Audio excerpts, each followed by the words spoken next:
நிலம், நீர், நெருப்பு, காற்று, ஆகாயம் என்ற ஐந்தும் கலந்தது உலகம் என்னும் அறிவியல் உண்மையைக் கோரும் நூல் எது? தொல்காப்பியம். உலக உயிர்களை ஓரறிவு முதல் ஆறறிவு வரை வகைப்படுத்தியவர் யார்? தொல்காப்பியர். ஆழ அமுக்கி முகக்கினும் ஆழ்கடல் நீர் நாழி முகவாது நாள் நாழி என்ற பாடலை இயற்றியவர் யார்? ஔவையார். சுறா மீன் தாக்கியதால் ஏற்பட்ட புண்ணை நரம்பினால் தைத்த செய்தி எந்த நூலில் காணப்படுகின்றது? நற்றிணை.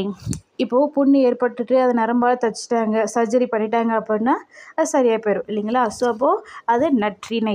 நல்லது, நற்றிணை அந்த மாதிரி ஞாபகம் வச்சுக்கோங்க. வீரர் ஒருவரின் காயத்தை வெண்ணிற ஊசியால் தைத்த செய்தி எந்த நூலில் இடம்பெற்றுள்ளது?